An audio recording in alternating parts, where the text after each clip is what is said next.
perintahnya harusnya, oke, baju pelampung ada di bawah Anda, masih akan keluar dan pintu darurat ada di sebelah sana. Kalau pesawat meledak, lompat, harus gitu men. Petunjuk keselamatan loh, ini nggak bercanda loh, ya kan? Dan coba bayangin kalau misalnya ada salah satu penumpang yang nurut banget sama instruksi. Bayangin aja, di saat pesawat nabrak nih, mau meledak, semua orang panik, tolong. Doi ngapain? Doi tetap tenang dan tersenyum. Silakan mas, baju pelampung ada di bawah Anda, mas silakan keluar dan pintu darurat ada sebelah sana. Ditanya, sok, lu kok nggak panik? Saya hanya mengikuti instruksi mas. Silakan mas, baju pelampung ada di bawah Anda, mas silakan keluar dan pintu darurat ada sebelah sana. Akhirnya di saat semua orang lompat, doi tetap tenang dan tersenyum men. Ditanya, sok, lu nggak lompat, lu bosan hidup sok? Saya hanya mengikuti instruksi mas. Silakan mas, baju pelampung ada di bawah Anda, mas silakan keluar dan pintu darurat ada di sebelah sana. Akhirnya di saat semua orang lompat, si kampret itu ngapain? Si kampret itu duduk kembali dan mengencangkan sabuk pengaman. Apa? Ini gimana sih, kacau banget. Dan belum lagi kalau misalnya lu bayangin di atas pesawat itu selalu ada pelanggaran-pelanggaran yang kalau lu langgar, lu akan didenda 200 juta atau penjara minimal 2 tahun men. Ada yang tahu? Masih ada yang tahu? 3 larangan apa pertama coba? Tahu nggak? Masih tahu nggak? Jangan kayak limbah. Tahu nggak mas? 3 mas di atas pesawat, ini ilmu pengetahuan nih. Ini kalau misalnya di atas pesawat nih kita menyalakan handphone itu tidak boleh. Kalau kita menyalakan handphone di atas pesawat, kita akan didenda 200 juta atau penjara minimal 2 tahun. Itu yang pertama. Masuk akal menurut gua karena lu membayangkan nyawa orang lain, my friend. Terus yang kedua adalah lu tidak boleh merusak fasilitas pesawat. Wajar lu didenda. Lu merusak. Tapi ada ketiga yang gua nggak terima banget sampai sekarang nih. Kalau didenda 200 juta nggak terima gua. Yang ketiga adalah kita dilarang memindah-mindahkan pelampung. Pertanyaan gua, pelampung mana yang 200 juta? Pelampung nyewa di kolam renang cuma goceng ini 200 juta. Ini bahaya kalau misalnya ada orang yang takut banget sama instruksi ini. Begitu ada pesawat kecelakaan, ada yang mau ambil pelampung, woi, mau ngapain kamu? Mau ngambil pelampung mas, jangan 200 juta. Jangan menikmati 200 juta. Salah kan? Belum lagi kalau misalnya pelampung macam apa yang 200 juta, coba bayangin. Gue curiga jangan-jangan pelampung di atas pesawat itu, friend, bisa ngeluarin pesawat baru, gak boleh. Begitu lu nyebur di laut, ya tiba-tiba keluar pesawat baru. Terus, wah, ada pesawat baru, terima kasih pelampungku. Ya, kita nggak tahu, men, kita nggak tahu. Atau jangan-jangan bisa nolak bala, sob. Pelampung itu bisa nolak bala. Di saat lu nyebur nih, malaikat Israel mau ngambil nyawa lu nih. Dia pakai pelampung, cabut. Malaikat kita nggak jadi ngambil nyawanya dong ini. Jangan, dia pakai pelampung 200 juta. 200, nggak, mending mati loh. Dan jadi serba salah. Belum lagi kalau misalnya ada orang yang iseng-iseng mindahin pelampung gitu ya di atas pesawat. Begitu dia mindahin, woi, kamu megang pelampung 200 juta. Saya nggak punya uang sebanyak itu. Penjara, akhirnya masuk penjara, sob. Bayangin, dan di penjara napi-napi selalu nanya ya, kamu kenapa masuk penjara? Gue habis bunuh orang. Kenapa? Gak suka lu. Bunuh lu, serem men. Tapi si kampret satu ini masuk penjara cuma gara-gara nyuri pelampung. Ditanya nggak ada keren-kerennya, misalnya ditanya, woi, kamu kenapa masuk penjara? Gue habis nyuri pelampung. Kenapa? Gak suka lu? Mau gue cemplungin lu? Pasti lu gak bisa berenang kan? Ya, gak bisa berenang kan? Ayo. Terlibat. Serba salah men. Serba salah. Dan memang kalau misalnya kita cari tahu juga ya, cewek-cewek itu memang pada dasarnya suka ngeselin. Cewek-cewek itu, aduh gila, kampretnya keluar lah perempuan-perempuan itu. Tapi seneng kampret-kampretnya perempuan, gue tetap butuh perempuan. Tapi kadang-kadang perempuan itu suka men-friendzone kita para laki men. Dijadiin friendzone aja kerjaannya. Ini gue kasih tahu aja bedanya antara orang pacaran biasa dengan friendzone. Kalau orang pacaran tahapannya adalah kenalan, PDKT, ya. Jadian ya udah happy ending, terus putus nyambung terserah doi ya kan. Tapi kalau friendzone beda tahapannya. Pertamanya sama, kenalan, PDKT, masih PDKT, terus PDKT sampai kiamat tetep PDKT. Lama banget nembaknya. Alasannya perempuannya nggak ngasih sinyal, itu alasannya tuh. Ini kan samanya kayak misalnya lu lagi melihara kucing nih sob, lu lagi melihara kucing. Kucing lu kelaparan nih, lu bawa makanan. Ini kucing lapar nggak ya?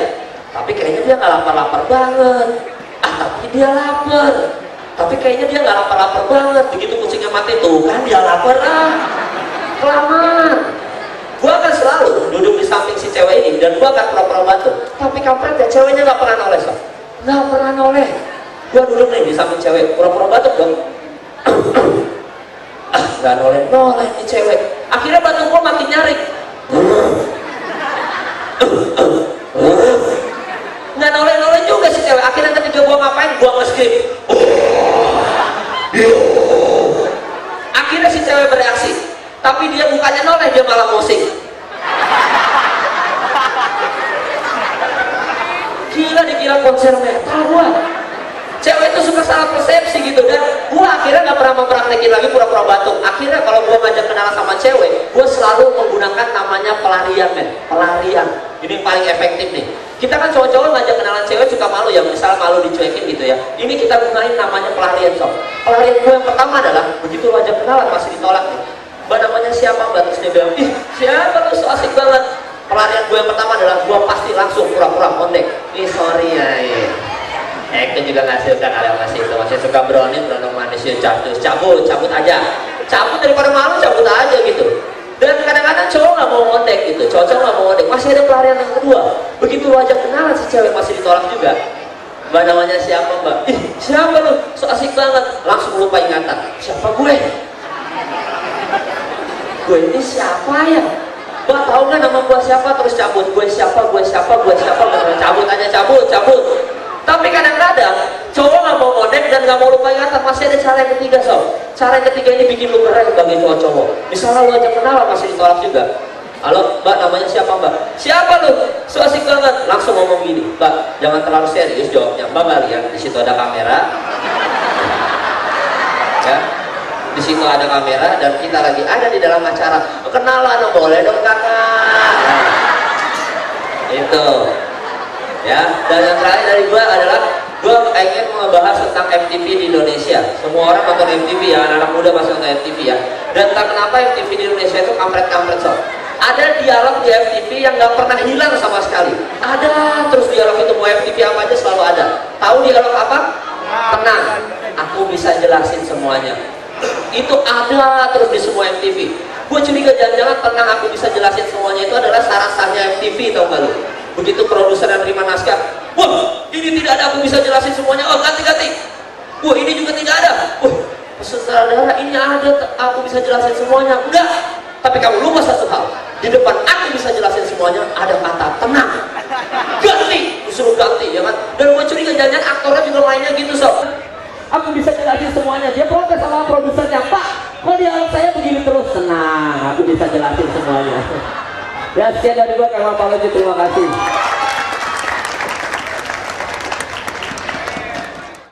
Bismillahirrahmanirrahim. Assalamualaikum warahmatullahi wabarakatuh. Bismillah, walhamdulillah, wassalatu wassalamu ala rasulillah, la haula wala quwwata illa billah. Rabbi zidni ilma warzuqni fahma. Amin ya rabbal alamin. Para sidang jemaat stand up komedi Romangowo. Adabnya sebelum kita mulai stand up komedi yang diberkati ini, kita berdoa. Yang Islam berdoa dengan cara Islam, yang Kristen berdoa dengan cara Kristen, yang nggak punya agama silahkan lihat orang lain berdoa.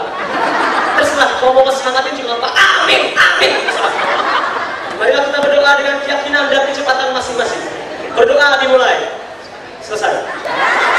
Pertama-tama kami mengucapkan selamat datang di Big Bang Islami. Apa namanya? Challenge 2012. Big Bang Islami Challenge 2012. Tepuk tangan buat semuanya. Keren banget. Ajang makan hotdog 10 menit terbanyak. Ibu gak ikutan bu? Ibu gak ikutan bu? Ibu bisa ikutan, pasti menang. Oh, makan hotdognya secara syariah dibagi-bagi. Di sini keren-keren semua pengunjungnya. Gue di sini gak mau geledek. Cowok-cowoknya ganteng-ganteng. Halo bro, udah ganteng banget. Gue berharap setelah gue ngasih itu, lu ngasih gue nomor handphone gue. Iya. Gue pengen nanya ke lo, nama lo siapa bro? Abdul. Serius bro, Abdul. Ini fun question aja bro ya. Seandainya lu gay, lu pengen sama siapa? Sama dia atau sama dia? Serius, kenapa jawab aja?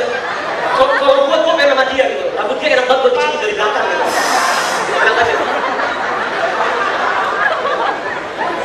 Cewek-cewek juga cantik-cantik, kalau pakai topi cantik banget. Ya Allah, namanya siapa sih? Sini coba. Ayo maju dong. Ayo, terus udah gak usah patungan deh. Maju. Nama doang, nanya nama. Sini. Naik dong. Aduh, cantik banget sih, Coles. Namanya siapa? Indri. Iya, udah.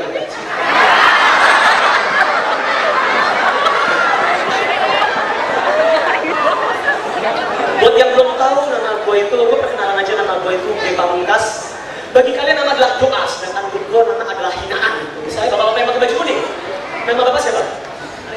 Pak Arif. Pak Arif ini nama yang keren. Arif bisa jalan-jalan di kota Jakarta, ketemu orang Jakarta, nama lu siapa? Arif.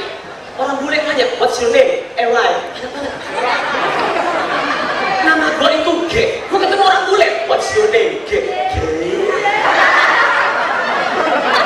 I'm G. Umur gue 23 tahun, which is sudah tua, tapi nggak apa-apa, lu masih muda, dia mau ngomong lo, nggak bisa. Gue udah tua, tapi nggak apa-apa, karena gue punya masa kecil yang bahagia dibandingin anak-anak zaman sekarang. Simple, gue punya lagu anak-anak, gue punya lagu anak-anak, gue punya dulu kalau gue ingat, gue punya namanya Joshua di obok-obok, gue punya Tasya Kamila, anak gembala. Mungkin kalau misalnya kenapa Tasya Kamila sama Joshua gak pernah lihat bareng ya, anak gembala di obok-obok. Tapi gue punya lagu anak-anak, anak-anak zaman sekarang tuh gak punya lagu dewasa. Kayak tadi nih gue mesti naik ojek, gue lagi naik ojek nih, tiba-tiba ada satu anak naik sepeda, nyanyi, lu tau gak nyanyi apa? Never mind I'll find someone like you. Gila ya, anak-anak zaman sekarang, lu punya pacar udah mau move on, gila banget. Dan gue adalah seorang stand up comedian yang bukan cita-cita gue sebenarnya. Cita-cita gue bukan jadi stand up comedian. Coba, siapa ada dulu? Abdul ya? Abdul. Tidak, bro. Cita-cita lo apa bro? Cita-cita lo? Pengen The Beatles? Kayak The Beatles. Hah? Kayak The Beatles. Pengen kayak The Beatles? Cita-cita lo apa? Sama, ya. Ada dua orang yang cita-cita dan pengen mati. Nah, kalau misalnya cita-cita gue, lu pengen jadi Beatles, pengen jadi high five kayak Beatles.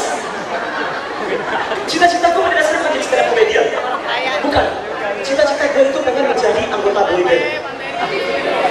Serius. Gue pengen jadi anggota boyband. Tapi jangan salah ya. Gue gak mau jadi yang biasa. Gue gak mau jadi yang nyanyi. Gue gak mau jadi yang nari. Gue pengen menjadi satu anggota boyband yang kerjanya itu cuma berbisik pada sama wanita dan minta maaf. Ada yang tau boys band ya? Band NSYNC gitu, band Amerika. Yang ada satu orang nari gini, ada jadi sekalian satu juga orang lagi nyanyi. Namun ada satu orang yang beli dia ke depan dan minta maaf perasaan perempuan. Dengan kayak gini nih bu, oh we go. Dia bakal, I'm sorry, just till the end of the world. Saya nggak tahu apa, saya cuma minta maaf aja. Ini kan cara minta maaf cowok yang paling keren. Bayangin misalnya lo cowok-cowok lu lagi kuliah, dosen lu lagi ngerangin mata kuliah, terus lo kentut, ya jadi dia, masih ikut tiga apa kan? Itu senjata yang kentut, dan lu minta maaf apa kan? Maaf bapak, saya yang kentut tadi, saya nggak sengaja. Teman-teman nggak sengaja. Lu nggak usah makan di 7-Eleven. Semua makanan lu yang lu pesen di warteg bakal terdengar mahal kalau pesennya sama boyband. Mungkin mas udah beda bukan? Mas bukan tadi. Bebe. Nasi kuning satu. Nasi kuning.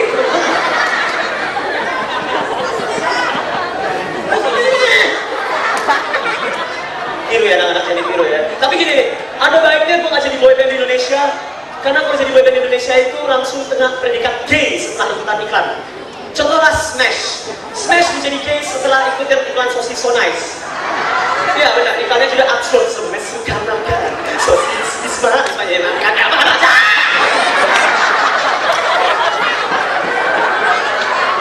Ada tujuan iklan itu ada dua. Selain memasarkan produk, iklan juga harus diingat sama masyarakat.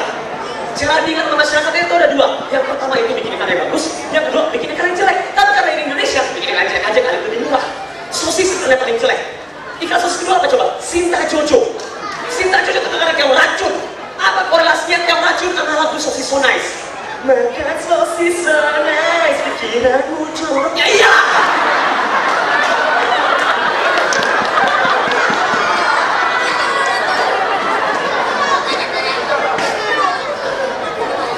Ini anak siapa nih?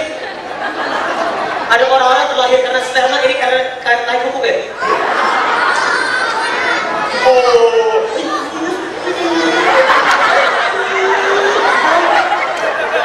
Nangis.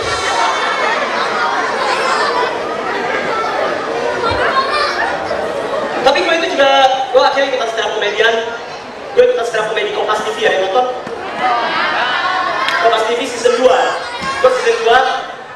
ada perbedaan antara season 1 sama season 2 kalau tahu. Perbedaannya itu adalah di juri. Di juri season 1 itu ada Om Indro. Tahu Om Indro nggak? Gak tahu, ya kan? Terus season 1 ada Om Indro. Nah season 2 itu gak ada Mas Buret, tapi adanya Om Indro, Raditya Dika, sama satu juri tamu. Bentar lagi akan ada season 3. Season 3 aku mengharapkan ada juri yang baru, juri yang paling keren di Indonesia. Semoga Chef Juna gitu ya. Chef Juna kayaknya keren deh kalau bisa jadi juri.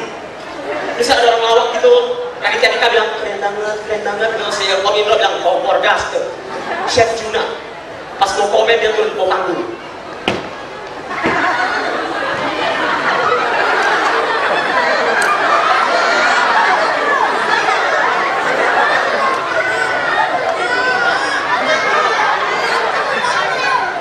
Kamu ngapain?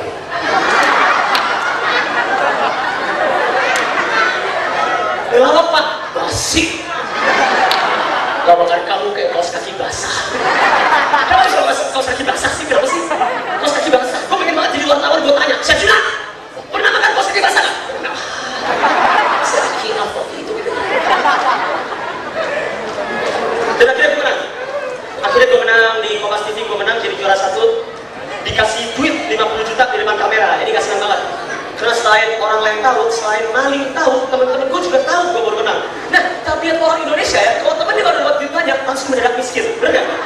Kayak kok lagi jalan ke mall gitu, lagi jalan pas sampai sekolah misalnya kayak, aduh bro, gue nggak bawa dompet bro, ada aja gitu, aduh bro, gue ada duit, beli gue ini dong, ya iya bro, gue ada duit, beli gue ini dong, beli gue, kalau mau beli kasih, kalau mau dibeliin, gitu. Pada saat itu, karena menurut gue itu nggak kaya, gue nggak kaya.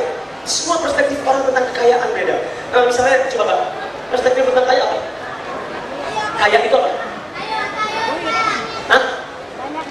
Punya sesuatu yang banyak. Menurut kaya itu apa? Menurut kaya? Oh, siap banget deh. Menurut kaya itu apa? Amin. Aduh. Karena beda, kalau menurut gua, lu bisa dibilang kaya kalau misalnya lu itu punya sesuatu yang beda dari orang lain. Lu bisa dibilang kaya kalau lu itu punya sesuatu yang orang lain nggak punya. Lu punya mobil Alfa, lu nggak kaya, orang lain juga punya. Lu punya TV plasma screen gede-gede, lu ya lu punya TV kayak gini deh. Lu nggak kaya, karena ini juga ada. Lu bisa gue bilang kaya kalau lu itu punya penari latar dalam kamar lu. Itu kaya banget. Ada yang punya penari latar dalam kamar. Karena kan itu baru kaya. Lu bayangin lu baru selesai kuliah gitu. Ayo bro, ke kamar gua yuk. Pas udah lagunya bisa macam-macam dan keren gitu. Keren banget. Keren. Coba nih sekarang nih, coba gue tanya nih. Menurut kalian superhero siapa yang paling kaya? Superhero paling kaya siapa? Gue. Superhero paling kaya siapa?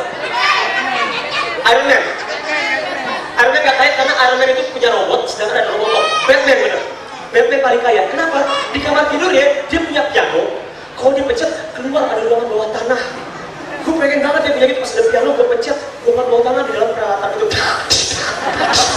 Gila. Kalau dikayak lagi, dipencet, ada peralatan, sebenarnya saya sudah kamu ngapain. Basi.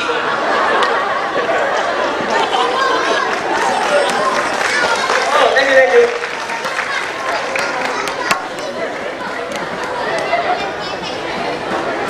Nah, itu dalam stand up Kompas TV, gue diajarin cara menjadi komik yang beretika baik. Gue diajarin lewat KPI. Ada tau KPI apa? Komisi Penyiaran Indonesia. Komisi Penyiaran Indonesia menyuruh gue untuk menjadi komik yang jangan membawa komik yang seks dan sara. Gue boleh ngomongin apa aja asal jangan seks dan sara. Job dimanapun boleh asal jangan ngomongin seks dan sara. Seks dan sara nggak boleh. Terus gue tanya, oke, kalau gitu gue boleh ngomong tahi nggak? Nggak boleh juga. Loh, ini tahi loh. Tahi itu dari mana saranya? Ada yang salah kata tahi. Ada yang bilang, wah itu tahi orang Jawa pakai belangkon. Ada. Ya ada. Dan seks. Gue nggak boleh ngomongin seks. Jangankan kata tahi. Gue nggak boleh ngomong puser di televisi nasional karena itu menyangkut seks. Puser, serius. Puser. Kayaknya orang Indonesia zaman sekarang tuh udah pada fetish-fetish. Puser nih, kayaknya orang Indonesia itu adalah orang yang nonton TV gitu. Pas lihat Discovery Channel ada gajah. Gajahnya buang hajat. Terus dia oh. Gajahnya buang hajat. Untung gak di atas puser. Gimana sih? Gila, KPI itu dibikin tujuannya apa? Untuk menyensorkan film-film dewasa. film-film dewasa yang terlalu dewasa disensor. Buat apa menurut gua? Ini salah.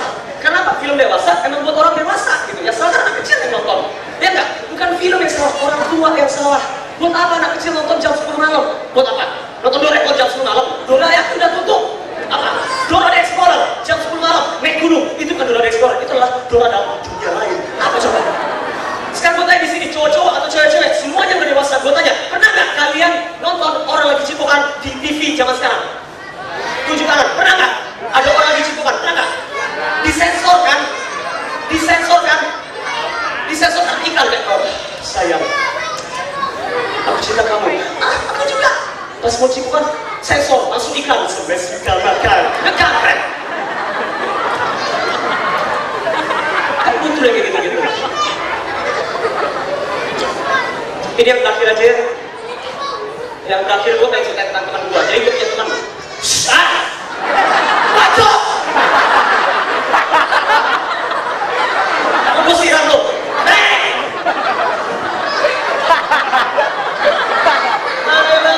Ini siapa sih? Orang tua siapa? Mana orang tua yang bawa anak-anak ke sini tanpa pengawasan? Siapa? Lo ya? Mana suami lo? Oh,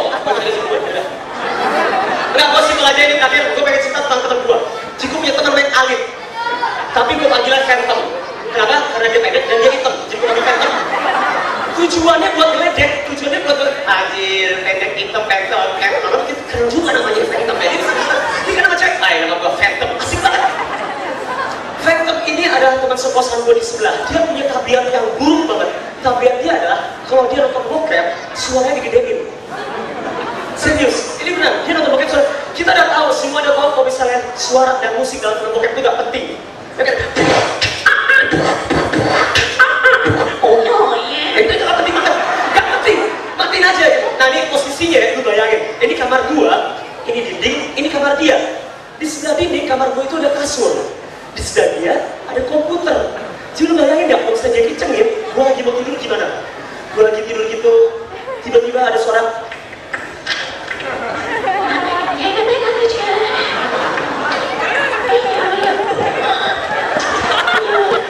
Bisa bayangin, gue gak fokus, gue tidur gak fokus. Gue lagi ngikutin domba. Domba 1 ekor, domba 2 ekor, domba 3 ekor. Yang dombanya ikutan, dikit sih gak enak.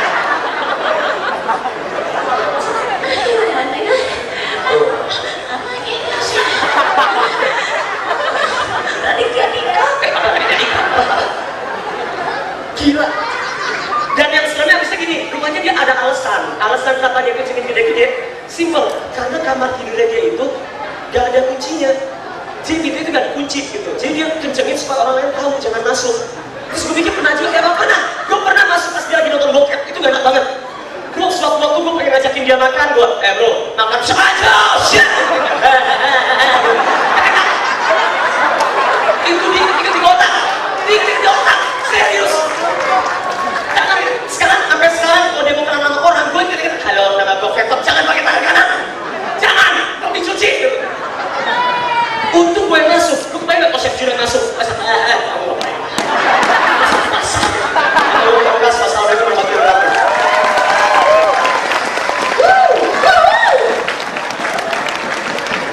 Oh, abang saya, makasih ya bang. Nungguin apa? Nungguin ini Cina bentar lagi. Nungguin siapa? Ayo yang udah lama dari tadi. Yang udah lama tadi. Foto-foto keseruan yang ada di sini di finalnya Big Five dan Philippine Challenge 2012. Siap-siap. Pemenang iPhone 4S-nya ya, ada 2. Langsung pemenangnya adalah Ed yang sudah di-tweet. Account namanya adalah @kirimhiami ya. Yeay. Langsung balik ke sini.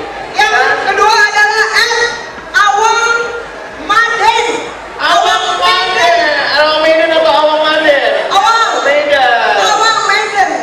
Silakan langsung ke atas dan menerima hadiah. Masing-masing mendapatkan iPhone 4S. @awang Maden ada? Ya. Oh ini. Kirim. Namanya siapa? Kirim ke Ami. Kirim ke Ami. Aminya mana? Oh, kirim ke Ami. Kamu yang udah Ami. Ini. Sebentar Ami. Kita tunggu teman kamu. Satu lagi. Awang. Awang Medan. Ada Awang Medan? Tadi gambarnya kayak apa sih sambil nunggu Nggak ada. Awang Medannya nggak ada.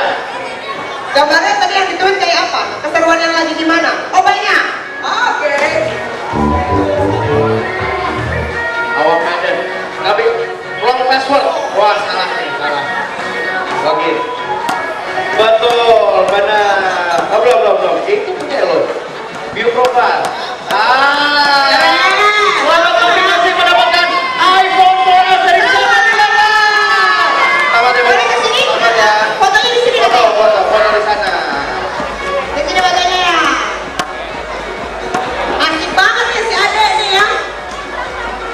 Boleh foto? Silakan dipoto. Gue beli deh. Nah. Selamat ya. Selamat. Thank you, thank you. Selamat ya. Thank you, Ami. Oke. Selamat. Selanjutnya,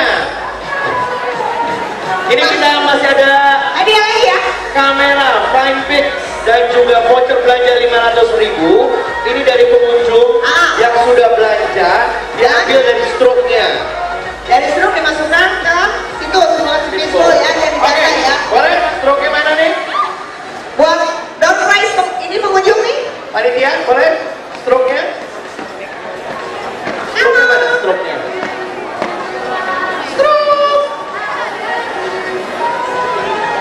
Oke. Ini ada suka ke sampel nggak nih? Aduh nggak kebaca lagi namanya.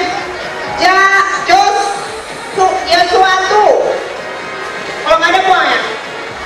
Kalau nggak ada bagaimana panitia? Kalau nggak ada, Anda dihubungi apa gimana? 0818665528. Nanti akan dihubungi kayaknya, nanti kan dari semua. Josuatu. 1, Josuatu. 2.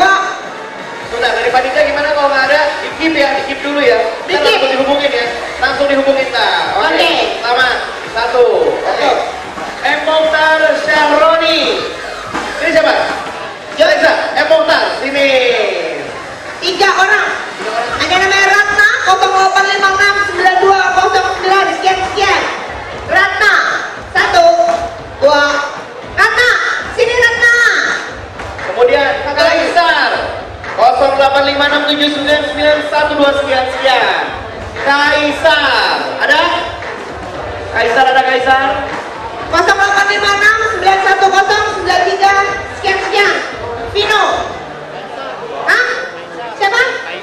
Kaisar. Oh tadi panggil Kaisar. Kaisar, mana Kaisar?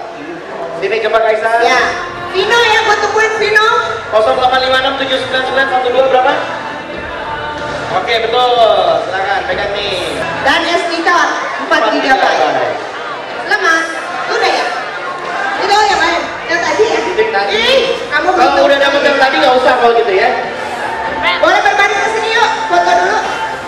Berapa? 17.000 lah. 17.600. Nah, dari 17.000 itu kita ambil hari ini. Ya. Siapa aja pemenangnya? Oke. Boleh kita panggilkan panitia untuk membawa fishbowl-nya. Jadi buat teman-teman yang sudah ikut 05440. 1, 2, 3. Ada. 01178 1, 2, 3 2743. Oke. Tadi ada 44725. 12? Ya. Ya, ada 12311 juga ada tadi kalau ada orangnya. 12311 44725. 1, 2, 3. ini pemenangnya ya kalau gitu ya. Masing-masing mendapatkan voucher belanja ya DJ ya. Ya, jadi kalian yang Voucher belanja senilai Rp500.000. Selamat, ini adalah door prize untuk peserta babak kualifikasi. ya, vouchernya. Masing-masing mendapatkan Voucher belanja Rp500.000. Rp500.000. silakan ya, foto dulu. Oke, foto dulu. Silakan boleh ke depan hadiahnya. Nah, Hadiahnya Bang, dikasih. Bang, hadiahnya di itu Bang, berikan Bang. Hadiahnya bukan Hadiahnya, hadiah. Ini. Nah. Oke, terima kasih. Iya.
pribadi kita paling senang membuat di barang ini.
Yang dari tadi pagi ditungguin. Waduh, deg-degannya dari tadi nih. Pesertanya mungkin juga dari semalam deg-degannya. Udah siap semuanya untuk Slurpee Challenge?